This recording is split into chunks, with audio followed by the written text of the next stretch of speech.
Hi everyone, welcome to a new video. My name is Reem and I make videos for students everywhere in the world to help them better navigate their student lives.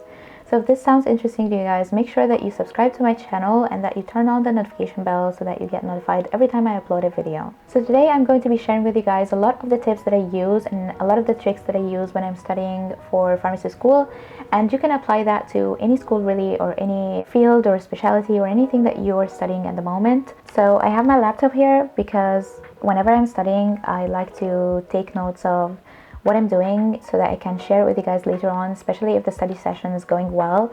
I like to record it for later and just kind of share what happened when I was studying and it actually went well and kind of remembered the stuff that I'm studying. I'm also going to share with you guys how to memorize, because this is a big one. A lot of people just hate memorization, and I used to be that person because as a student I always wonder how students are able to memorize a lot of information, and would feel like I'm just someone who isn't able to memorize and I'm not naturally someone who would memorize. But I discovered that it's best to adjust your study session and study style to your own personal preference and abilities. There's just so many different types of learning. So without further ado, I'm going to be telling you guys how I memorize and share with you the study tips that I have. First, I would say to try to study every day, even if it's a very small amount of information and it doesn't seem like a lot. Now obviously I'm excluding from this days off, but if you're a full-time student, especially if you're approaching finals, I would advise you to study every day. Even the smallest piece of information would do, because if you let your brain just become used to not receiving information, it will be highly difficult for you to sit down and study again when you come back to your study routine. So it would be very difficult and it would take a lot of time for you to warm up. Just familiarize yourself with the information and warm up so that when you're actually in the study session later on, it's not too difficult for your brain to concentrate and focus on the information at hand. And that brings me to the next point, which is to become familiar with the information. So if you're someone who gets put off by a large amount of information that they have to study, I personally found out that I get intimidated when I know that I have a lot of information to study, and I feel like to some extent every student is like that. When we feel it's too overwhelming, we step back and we might never want to come back to studying ever. So what I recommend for that is to warm up and to familiarize yourself with the information. You don't have to study fully yet, you just have to look at the information. Like for example, if you need to study this chapter about cell biology, bring out the PDF slides or the printed textbook or whatever and just look at the information that you need to study, like you need to memorize. Look at it, try to understand it, like try to understand the concept, the context, or at least just read it or just watch a lecture. That helps you warm up to the information, and you don't have to be fully present with it, although I would highly recommend that, but you don't have to be fully present with it yet, because somewhere down the line you will have to do that. But for now, just make your eyes familiar with the information so that when you're having to study it, actually you're not put off by it and it's not completely new. The next one is a very important one, which is to make the most of it when you're motivated. See, we sometimes wake up and we feel like we're too slow and sluggish, we don't want to start the day yet, and we don't want to study. Like the last thing we would want to do is studying, right? But some days we wake up and we feel very motivated, like we don't even know where that productivity and just kind of sense of motivation came from. It might not happen all the time, but some days we feel that, and when that happens, make the most of it. I know that some people would think, oh, I don't want to cram studying, that's not effective. I'm not saying you have to cram necessarily, but just make the most of when you are motivated. It's a rare occasion. I think you as a student and I as a student can agree on that. It doesn't happen a lot that you're just naturally motivated and want to study a lot. So just sit down and do the whole setup, bring out whatever it is that you want to study, especially if it is a more dense subject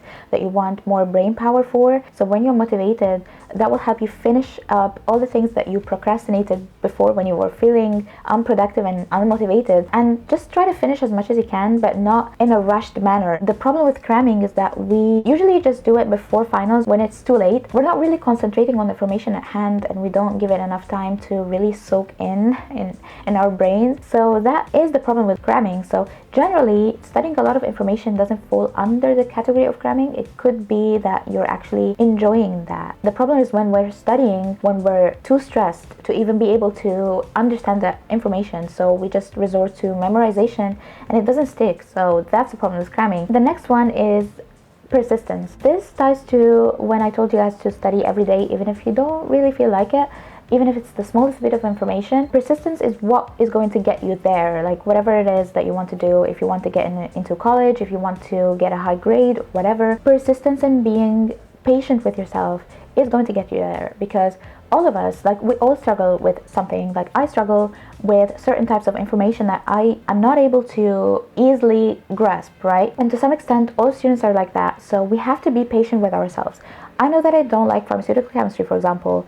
So what I do is that I give myself extra time to study it. I give it more attention over other subjects, and I know that it's not going to take me the same amount of time to finish the information at hand when it comes to pharmaceutical chemistry as it does when I'm studying, for example, phytotherapy, because I like phytotherapy more than pharmaceutical chemistry. So it makes a lot of sense that I would give myself more time to study pharmaceutical chemistry. The next one is to analyze your most productive study session. Like I did actually here, like this whole video is me analyzing when I was doing my best. Also do that to yourself, like bring out a piece of paper or just write down or type down on your laptop, whatever, what was happening when you were studying at your best. Like when you got the best grade, what happened for that? Like, did you study every day? Did you study right before the exam? Were you paying attention in class more or attending lectures? What was happening there, you know? I know that I have to be well rested to study, so that's one. I also need to have a quiet environment that is not too distracting. And the next time I'm trying to study something, especially for finals or something that is serious, I try to make all of those things that I wrote down about my most productive study session happen in that new study session that I'm trying to replicate. Basically, I'm trying to replicate my best study session ever, like the most productive one. This doesn't mean that it's going to be completely the same as the previous study session that you had, but it's more likely to make you get better results. So try to do that and let me know if it works. Next one is to know when to take a break and how long that break needs to be. Sometimes we just look at good students and we try to replicate the routines, and that's not actually a bad thing. Sometimes we try to learn from other people, and that's okay. This is the whole point of this video. But if something doesn't work, it's okay to change it. So for example, for me, when I found out about this whole Pomodoro technique of studying, I tried it and it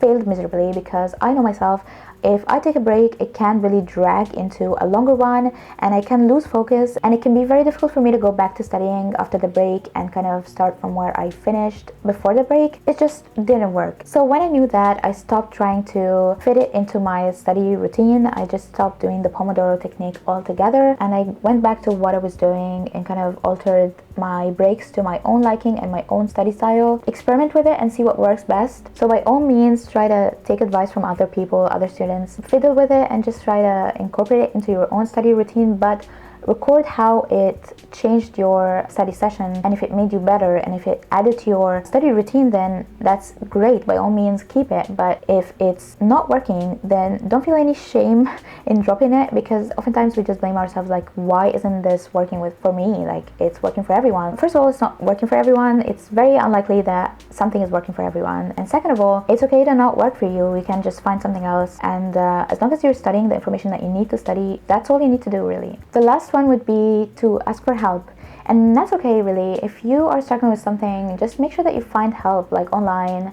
Other students offer a lot of help online. On YouTube, for example, you can go and search. If you're struggling with something as a student, it's very likely that other students have struggled with it as well.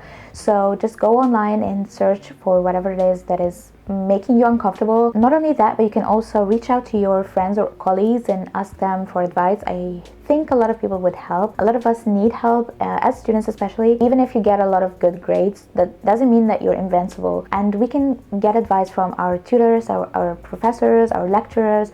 We can email them in this time. If you can't see them face to face, you can email your professors for help and just ask them how to study that, how to do that, like, what does this mean? That's alright, you can do that, and a lot of people are more than willing to help. And if they don't, that's okay, you can just ask another person. If you try to solve something yourself and it's not working, you can ask for help, and that's alright. So that's it for today's video. I hope you guys enjoyed it. I didn't want to make it a longer video because I just didn't want to make it boring, and also I know some of you guys watch these videos in your break. So that's enough for today. So if you like this video, please let me know by giving it a like so I can make more videos like this one. And if you are on the lookout for more study tips, I have a lot of study tips on my channel, so make sure you're subscribed, and also check out the playlist that I'm going to leave at the end of this video and also in the description. I compiled a lot of my study tips videos, and you can find those in that playlist, so make sure that you check it out. Thanks so much guys for watching again, and I will see you on the next one.